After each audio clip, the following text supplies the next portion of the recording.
don't know. I'm not sure if I'm gonna do. You know what Vlogmas is? Vlogmas? Vlogmas. What's Vlogmas? Where you vlog every day in December leading up to Christmas.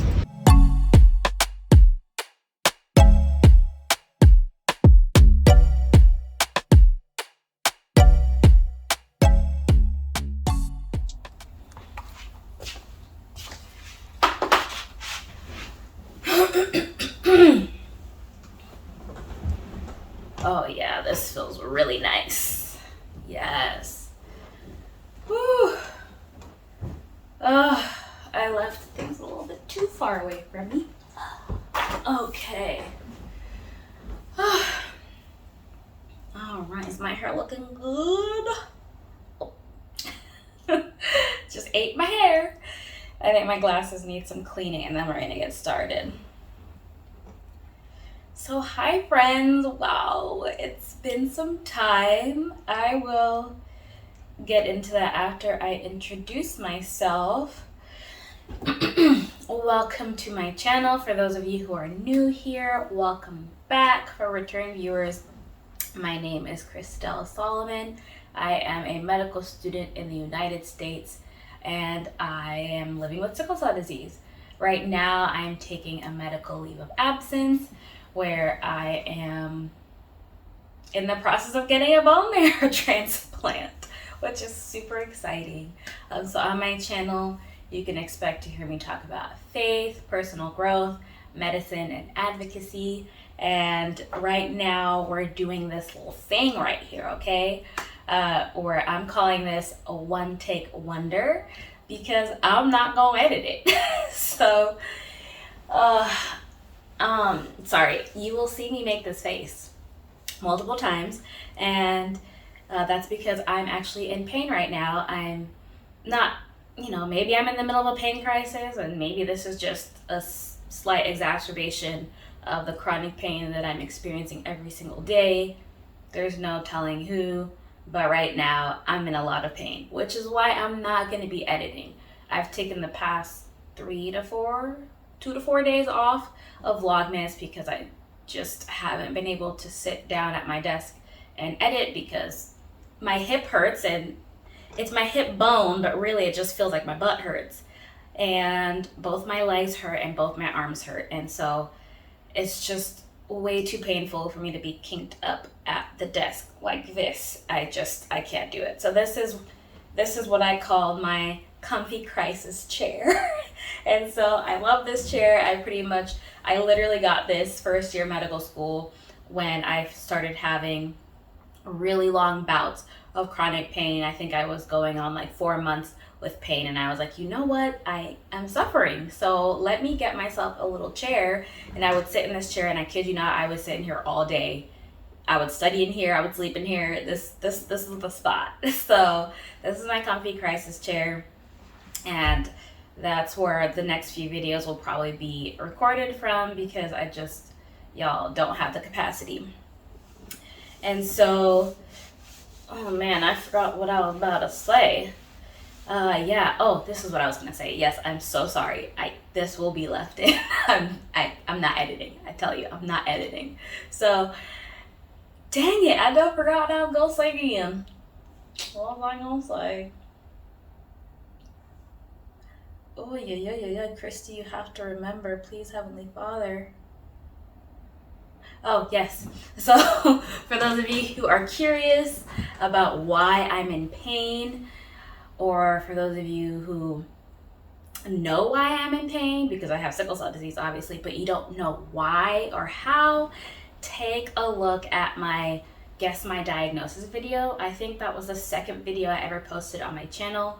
That video goes over sort of the pathophysiology, which is a fancy way of saying understanding how the disease affects the way the body normally works. And so it's a really funny video. I sort of embarrass myself quite a bit. I'm not gonna spoil it for you. Go watch it. It'll give you a little bit of insight about why I'm in pain right now, and it will give you more context about where we are today. So I am going to jump straight into today's video. As you can see, I'm sitting around lots of stuff because this is my comfy crisis chair, And I have my markers, I have my meds, my water. I actually need to take my meds. I'll take them right after the video. My iPad, my Bible, my agenda, my textbook, my pleasure reading book, Design Your Life by... We'll talk about that later. That ain't the point of the video. Today, I have this nice little packet on my lap, especially related to today's video. So we're going to be talking about in a brief overview of what the transplant process looks like. So a couple of days ago, I announced on my Instagram and my Facebook that I am officially going through a transplant, and not everyone in my family, not all my friends knew, and so there were lots of congratulations, lots of kind words, lots of prayers and well wishes, and I thank you so much. I appreciate y'all. In that same vein, though, I got lots of questions about what the transplant process would look like, how long would it take, when is it starting, and so I figured today I would give a brief overview, and I got this packet. It's supposed to, detail everything about the transplant, and I like the way they break down the phases of the transplant process, and so I'll be using that to guide our conversation today. And so this will just be an overview of what parts encompass a transplant, but understand that the transplant protocols and different drugs used can be a little bit different depending on the condition that you're getting treated for and your specific circumstances. So obviously today I'm talking about in the context of sickle cell, and even then it varies from person to person depending on the protocol that they're specifically using for you. So let's take this off. So I really like the way they split this up. So I'm gonna go straight using this. So the different phases of the transplant are planning ahead, preparation, conditioning regimen, the transplant itself, waiting for engraftment, recovery after engraftment, and long-term recovery. So I'm going to start from the top, move my way down, bing, bam, boom. You got it? All right. So planning ahead, I'm not reading these notes specifically. I'm just going off of my understanding of each of these things. And, feel free to add your own thoughts or correct anything I happen to say that may not be correct in the comments down below. So planning ahead, this to me was the phase that I was in, sort of that contemplative stage of, okay, is transplant going to be right for me? What are my options? Do I have a donor in my family? Would I have to seek out a donor elsewhere? Oh my gosh, sorry, my arm really hurts. So, so where I'm gonna stay, which hospital I would go to, and so that's sort of the planning ahead stage. And what it looked like for me was me starting that conversation with several of my doctors. So that conversation started in March. I saw one transplant specialist, I saw a second transplant specialist, and I ended up seeing a third transplant specialist. And so that sort of process can be a little bit long, but it helps set you up for a smooth transplant process itself. So I thought that was really good. I ended up finding a hospital and a team that really supports me, that understands my pain and understands where I'm coming from and doesn't minimize it. And also they are very well versed in transplant. So I'm really happy that even though it took several tries, that I am where I am right now. I also did HLA typing with all of my siblings. If y'all didn't watch the video where I talked about 5 things I love about my brother, I talked about how we are a perfect match. And so if you want to go ahead and give that video a watch, you should definitely do that. So that was really great to find that out, but in that process it requires spitting in a tube or cheek swabbing, and that will help determine whether or not your siblings or your family member are a match. And if not, you'd have to go down the route of getting a donor, an unrelated donor, but I don't know much about that, so I won't go down that rabbit hole. Be the match, look that up, definitely be a donor. There definitely needs to be more donors with African American, Caribbean descent. Sorry, not African American, African and Caribbean descent. So feel free to be a donor. I will put the link for Be the Match down below. And then there's the preparation phase. So this is after you've decided, okay, we're doing transplant. Okay, I have a donor. This is the stage that I'm in right now. I'm getting lots of testing to see where my baseline health is right now. Lots of imaging, lots of scans to make sure my internal body is okay, or I guess getting a baseline of what my body looks like now, and then seeing how that changes after the transplant. And so that's why it's really important to get lots of baseline tests and baseline history and physical, so that you know what, you can kind of quantify what has changed from pre-transplant to post-transplant, if that makes any sense. And so I had, I did lots of dental work. Well, not lots, but I got 2 cavities filled by my student, Dr. Alex. And what else? I got an eye exam. They did a history and physical with me. I had lots of blood work. I'm getting exchange transfusions, which I'll talk about tomorrow because I'm getting my second exchange transfusion tomorrow, which reminds me I need to drink lots of water. I'll tell you why tomorrow. And getting lots of consultations.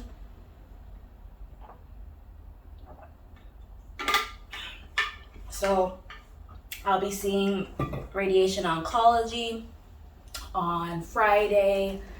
I saw reproductive health. I'm gonna see a nephrologist because I have, other kidney stuff. And so that's very vague, but I don't feel like getting down that rabbit hole right now. And so those are sort of the things that's the preparation phase. Those are the things you have to do pre-transplant to get an overall view of what your health looks like before the transplant. And then the transplant, I consider this the transplant process itself. So before you can actually receive your donor cells, you have to receive the conditioning regimen. And this is basically where, so let me backtrack. So, if you get a blood transfusion, you need to make sure those 2 people match. But that's all you need to do. HLA typing, you check, I match, my brother matches. Great, this is fantastic. But if you're receiving stem cells or bone marrow for a transplant, my body's going to recognize that as foreign, even though we match. So the conditioning regimen gives the body an opportunity. It sort of kills the immune system so that I can receive the donor cells. So the conditioning regimen includes of chemotherapy for me, and also 1 dose of radiation. Not all conditioning regimens look the same. There are different protocols, and my protocol will include I think a week of chemo and 1 dose of radiation. And after the conditioning therapy, the next day, or I think 2 days after, I get the transplant. And so, fun fact, the transplant is not a surgery. I keep hearing when's your surgery? The transplant is actually quite anticlimactic. It's just a transfusion, which sounds interesting because you think transplant, it sounds like so big, but then it's just a transfusion. Yeah, so even for bone marrow transplant, stem cell transplant, the recipient doesn't actually have to undergo any surgical procedure. They receive the cells from the donor, and the recipient receives the donor cells through an infusion. And so for the recipient, we do get a PICC line, which is sort of a catheter in the neck. And so, I think it's the right side, in the neck, and it has 3 different prongs. And so you can draw blood, receive drugs. And so one of the lines will be to receive the donor cells. And so, And so that is what the transplant looks like. The cells come from a bag and drip into my neck and into my body. It's not a surgery, thankfully. And the only surgical procedure that happens is me getting the PICC line. For bone marrow transplant, the only person that sort of gets what seems like a surgical procedure is the donor. They have to stick a big needle in the hip or thigh and retrieve the bone marrow itself. And so they usually put the donor, they do put the donor to sleep, not usually. They put the donor to sleep under anesthesia and collect the cells from the bone marrow that way. But otherwise, for stem cell transplant, there's no surgical procedure at all. So not a surgery, but still very impactful. And then there is waiting for engraftment. And so that is usually a time period. That's the time period after you get the transplant, and you usually are hospitalized still, if I'm not mistaken. And so engraftment is basically a fancy way of saying, or a medical way of saying, am I producing my donor's cells? Is my body accepting the donor cell and starting to produce the donor cell on my own? And so they will be watching for engraftment by doing lots of blood draws and analyzing my blood counts in that time period. I don't know, I feel like I don't fully know enough about, I'm not confident enough in the scientific process to be able to explain it in a very simple way. But engraftment is my body accepting my brother's cells and producing them on its own. And then the next two phases are recovery. So it's recovery after engraftment and then long-term recovery. So recovery after engraftment is sort of the short-term phase where it's about, I think, the first 3 months. I'm not 100% sure, but basically it is when, let me look at what this says specifically. Yeah, so you're getting ready for discharge, preventing infections outside the hospital, learning how to manage your symptoms at home. You're gonna have lots of visits to the doctor right after you're discharged. And oh geez, I'm just pausing so that I can see if this is still recording, because I would literally cry. Okay, it's still recording. Praise the Lord, hallelujah. And so after the transplant, you're receiving lots of different drugs, especially anti-rejection medications, to help prevent you from rejecting the donor cells, which would be tragic. So there's a lot of that. And then you enter into long-term recovery, which I want to see what it says here for long-term recovery, because I think it's just recovering long-term. They don't specify what goes into that. I just figured it's, the post 3-month mark of the transplant, or 3-month post-transplant mark. And in the entire recovery period of time, you're always trying to be aware of acute GVHD, and that's graft versus host disease. And that's where the donor cells inside the body start attacking the recipient. So Carl's cells inside of me would start attacking me. So that's graft versus host disease. You could get it acutely, or it could crop up later chronically. And so that's something you always want to be aware of in the recovery period. I'm not 100% sure what long-term recovery looks like besides finishing your anti-rejection therapy and continuing to follow up periodically to make sure you haven't developed chronic GVHD. But yeah, that's basically the overview. That's like a bird's eye view of the transplant process. So I will just wrap up by saying all the different phases again. So there's planning ahead, which is like encompasses finding your donor and looking at the different options that work best for you. There's preparation, which is all the pre-testing, all the lab work that needs to be done, any procedures that need to be done, like exchange transfusions. And then there's the conditioning regimen, in which case they kill your immune system so that you are ready to receive your donor cells. And it usually includes chemotherapy and for some people radiation. Then you have the transplant itself, which is a transfusion of sorts, which is where you receive the donor cells through a PICC line. Then you have waiting for engraftment, which is the time it takes for your body to start producing your donor cells. Then there's recovery after engraftment, which is where there's a whole host of complications that you might have, but you're still learning how to manage all of your medication and prevent infection and sort of live this post-transplant life outside of the hospital while you're still pretty fragile. And then there's long-term recovery. So yeah, I don't know how long this video is, and I'm really sorry I'm not able to edit. I'm also sorry that I haven't been able to upload regularly. I am going to try my best, but I obviously wish I could do more.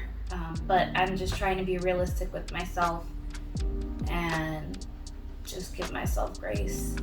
And I hope you find that this video is helpful. I hope it gives you an idea of what I'll be going through and what other people go through. There are lots of people who get transplants, not just patients with sickle cell. Lots of cancer patients, especially blood cancers, get bone marrow transplants and stem cell transplants. This is a pretty arduous process, so I really appreciate you watching my videos and learning more about transplant and also about sickle cell. And so I hope you continue to watch my videos. If you want to learn more about my experience with sickle cell disease, I do have a couple of videos already posted on my channel.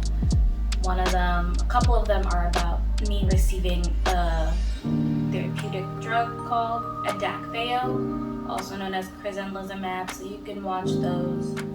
And if you want to see a more day in the life type of thing, it's the beginning of Vlogmas. We'll have more videos along those lines. Of course, I can't not talk about sickle cell because it is a part of my everyday life. So you'll always get a little bit of sickle cell in there. You'll always get a little bit of faith in there, personal growth, medicine, and advocacy. So anywho, thanks for watching today's video. Please let me know what questions you have for me in terms of transplant. So if you have any questions, leave them down below. And I'll see you next time. I don't know if I'll see you tomorrow, so I'm just gonna say next time. All right, toodles.